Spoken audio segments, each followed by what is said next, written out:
जी लड़कियां कर रही हैं। मैं तो सैलून्स में जाती हूँ, मैं देखती हूँ छोटी छोटी बच्चियां वेपिंग कर रही हैं, पेरेंट्स कुछ कह नहीं रहे। बिल्कुल, बिकॉज उसकी देखिए वजह है ना जी, वेपिंग को आपने एक लेस हार्मलेस बल्कि हार्मलेस एक बता दिया है, हालांकि ऐसा बिल्कुल नहीं है। वेपिंग जो है हम उसको उतना ही खतरनाक समझते हैं जितना स्मोकिंग है। तो ये तो मीडिया का बहुत रोल होना चाहिए इसमें कि ये बात करे, बल्कि अनफॉर्चुनेटली मीडिया में कुछ ऐसे शोज़ भी, मैं ड्रामे भी देखता हूँ जिसमें ये किया जाता है, उसको दिखाया जाता है। तो वेपिंग अच्छा, और ये शीशे के बारे में बता दें प्लीज़, क्योंकि मैं अभी किसी के घर गई थी, कोई जानने वाले हैं हमारे, तो उनकी बेटी साथ बैठ के, शी इज़ अनमैरिड, उनके साथ बैठ के तो वो शीशा पी रही थी। मैं तो समझा कर भी आई, मैंने कहा मैं तो सुबह शाम इस चीज़ पे शो करती हूँ, बनता कोई, मगर पेरेंट्स ने कहा नहीं नहीं शीशा कुछ नहीं होता, उसकी नानी भी पीती थी, इसकी दादी भी पीती थी हमारे खानदान में। 1 hour शीशा smoking is equal to 100 cigarette. What? Again, please repeat. 1 hour शीशा smoking? पीने का मतलब 100 सिगरेट इनहेल करना। अल्लाह। सो ये एविडेंस बेस्ड बात है, ये हम कोई एक्सपीरियंस बेस्ड बात नहीं कर रहे। और वो भी कर रहा है और वो सराउंडिंग वाले को भी इन्वॉल्व कर रहा है। ये याद रखें कि स्मोक आप बाहर एक्सेल कर रहे होते हैं, तो इसमें तो कोई दो राय नहीं। एक और जहालत है, कुछ लोग कहते हैं हम अंदर इनहेल नहीं कर रहे, फिर ये क्या होता है? देखें, आप अंदर इनहेल नहीं कर, ओरल कैविटी काफ़ी बड़ी, अब्जॉर्ब वहाँ से भी हो जाती है, ठीक है। और ये उनकी बात है जो पहले 1-2 महीने की बात होती है, उसके बाद इनहेल भी होता है और डीप इनहेलेशन भी होती है, ठीक है। डॉक्टर साहब, ये एलर्जी और ये जो वायरल इन्फेक्शन होता है, इसमें इसकी जो अलामात होती है उनमें क्या फ़र्क होता है? पता कैसे चलेगा कि वायरल है इन्फेक्शन या फिर हमें एलर्जी सी हुई है? देखें, जब एलर्जिक सिम्टम्स होंगी ना तो उसमें फीवर नहीं होना चाहिए। अच्छा, ठीक, बस इन दोनों में इन्फेक्शन जब भी आएगी तो फीवर एक इम्पॉर्टेंट कंपोनेंट है इसका। अच्छा, ठीक है। एलर्जी को हम थोड़ा सा मैं इसको एलेबोरेट करना चाहूँगा कि हम एलर्जी और एस्थमा जो है इसको एक दूसरे से सेपरेट कर देते हैं, हालांकि ये एक ही चीज़ के ऑलमोस्ट 2 नाम है। एलर्जी या एलर्जन ऐसे फैक्टर हैं जिनसे आपकी कुछ अलामत भर जाती है। जैसे कुछ लोग जो हैं, जैसे आप बता रहे हैं कि जब मौसम बदलता है तो लोगों को नज़ला, ज़ुकाम, छींकें, केरा गले में गिरना होता है, ये मौसम की एलर्जन से डेवलप हुआ। अब यही प्रॉब्लम जब लंग्स के अंदर डेवलप हो जाते हैं तो उनको खांसी आती है, सांस में सीटों की आवाज़ आती है, चलने से सांस का फूलना होता है, और या उनको सांस का फूलना, खांसी, सीटों की आवाज़ का आना, ये जो सिम्टम्स हैं ये उसको दमे की तरफ लेके जा रही है। लेकिन स्टार्ट इसका एलर्जन से होता है, किसी चीज़ के एक्सपोजर से हो रहा होता है, और दोनों को लोग सेपरेट कर देते हैं कि नहीं जी हमें एलर्जी है, हमें एस्थमा नहीं। हालांकि इफ़ यू हैव एस्थमा तब आप में ये प्रॉब्लम डेवलप होगी ना। अब अपने सराउंडिंग में भी आप गौर करें, हर शख्स को ये अलामत नहीं हो रही, कुछ स्पेसिफिक ग्रुप है जिनमें ये अलामत ज़्यादा होती है।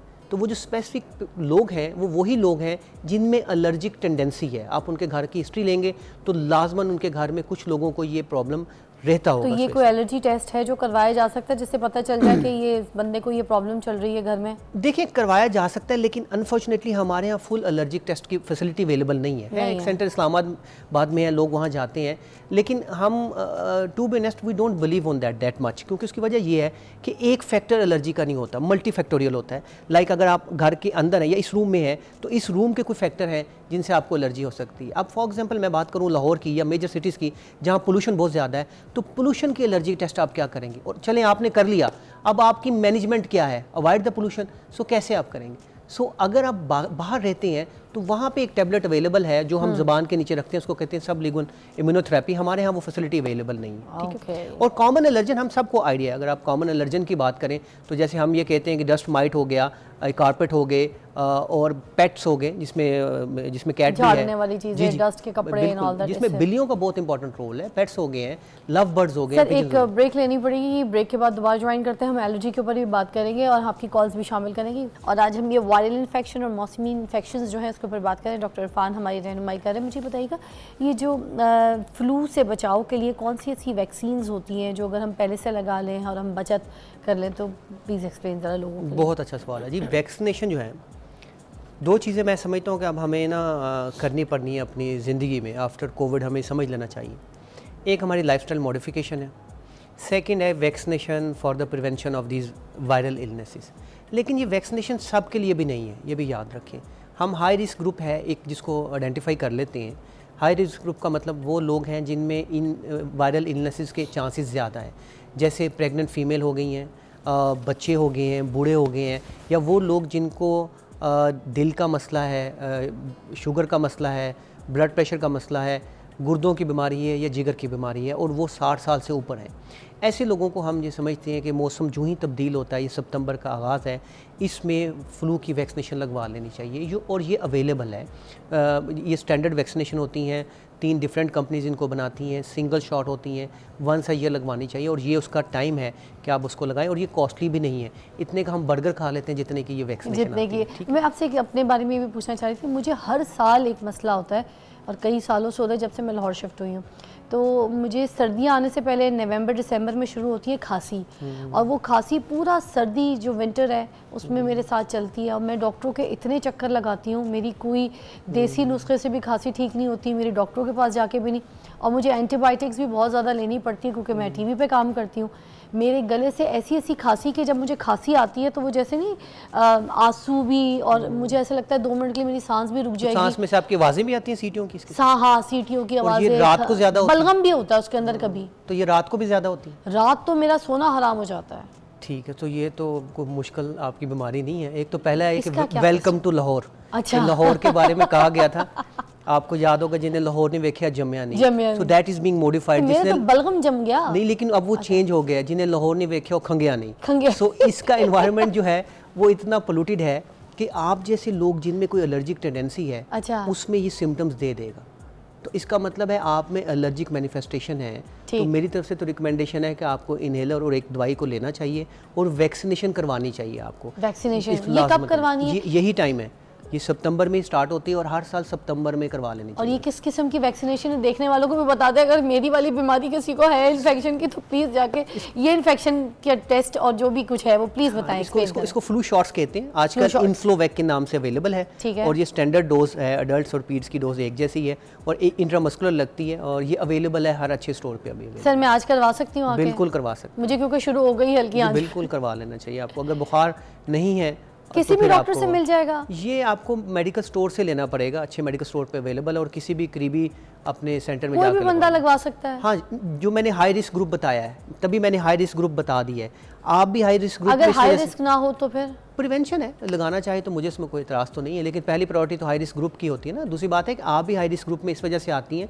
क्योंकि आप पब्लिक डीलिंग करती हैं। हाँ। आपकी भी रूटीनली काफ़ी लोगों से मुलाकात होती है, इस वजह से हम हर हेल्थ केयर वर्कर को या पब्लिक डीलिंग लोगों को भी कहते हैं कि लास्ट में लगवा लेना। ओह थैंक यू, ये तो बड़ी अच्छी बात बता दी आपने। अच्छा मैं और भी चाहूँगी कि अच्छा सॉरी बाय द वे, अभी मैंने वायरल वैक्सीनेशन का बताया था। हाँ। अडल्ट्स में नमूनिया की वैक्सीनेशन भी रिकमेंड की जाती है। इसी ग्रुप में नमूनिया की वैक्सीनेशन भी होती है जो कि वंस इन 5 ईयर होती है, तो वो भी अवेलेबल है। जो वो हाई रिस्क ग्रुप वाले लोग हैं उनको वो भी लगवा लेनी चाहिए। अच्छा जो वायरल इन्फेक्शंस होते हैं, क्या ये दमे की जो बीमारियां होती हैं लोगों को जिनको, उनको ज़्यादा खतरा होता है? बिल्कुल, देखें वायरल इलनेस ही ट्रिगर है। आप किसी भी दमे के मरीज़ से अगर पूछेंगे तो अक्सर कहते हैं कि सर मुझे नज़ला ज़ुकाम हुआ था, उसके बाद ये अलामत शुरू हो गई, या मुझे खांसी और बुखार हुआ था। तो वायरल इलनेस यूजुअली वजह बनते हैं उनके ये जो अलामत को बढ़ाने की।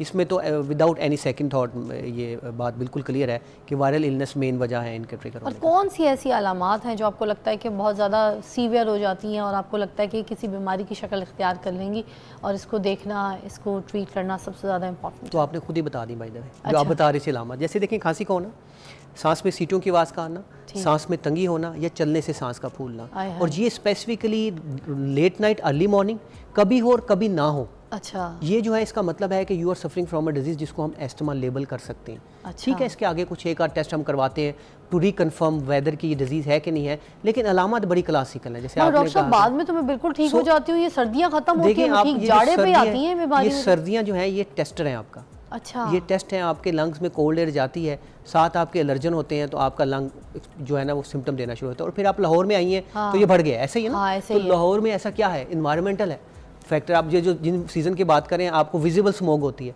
थ्रू आउट द ईयर भी ये रहती है, लेकिन इस वक्त वो ज़्यादा विजिबल हो जाती है। साथ कोल्ड एयर है, आप जब इनहेल करेंगे तो आप प्रोन हो जाते हैं। अच्छा। क्योंकि आप कराची में अगर रहते हैं वहाँ पे इतना कोल्ड एयर नहीं होती, तो आप इतने ज़्यादा एक्सपोज नहीं होते। तो इसमें बगैर सोचे समझे, ये कोई ऐसी कोई अनयूजुअल बीमारी आपको नहीं होगी कि दुनिया में किसी ने नहीं देखी, लेकिन एक्सेप्ट करना ज़रूरी है कि इसको एलर्जी का नाम ना दें। अगर ये जो सिम्टम जो आप बता रही हैं कि खांसी है, सांस में सीटियों की आवाज़ है, ज़्यादातर रात को अर्ली मॉर्निंग है और कभी होती है और कभी बिल्कुल ठीक हो जाती है, यही आपके वर्ड है। उन लोगों को ये जो लोग हैं इनको वैक्सीनेशन भी करानी चाहिए और ये हम इसको मोस्ट लाइकली अस्थमा डिक्लेयर कर सकते हैं। डॉक्टर साहब ये हमेशा के लिए ठीक हो जाता है जिन लोगों को ये इश्यूज हो रहे हैं? हाँ जी, छोड़ दें लाहौर। अच्छा, देखिए एक चीज़ को आपको सोचना पड़ेगा, इस बात को to be on lighter note में बात कर रहा हूँ, लेकिन इसको समझें। हमने इस वक्त इस सारे ग्रीन लैंड को कंक्रीट लैंड में कन्वर्ट कर दिया है और इतनी पोल्यूशन है कि आपको मैंने आज बताया कि 170 है लोअर का एयर क्वालिटी इंडेक्स। आपने कभी सोचा कि 170 पे आप सांस ले रही हैं? आप लोगों को जब तक नज़र नहीं आती ना स्मोक, आप लोग इस समझते हैं कि आपकी एयर जो है वो बिल्कुल ठीक है, कंफर्टेबल है। सो ये है कि एहतियात करें, मास्क पहने, वैक्सीनेशन लगाएं, फिजिकल एक्टिविटी करें, बैलेंस डाइट रहें और सोएं टाइम पे, उसके बाद सोने का ज़्यादा फ़ायदा नहीं।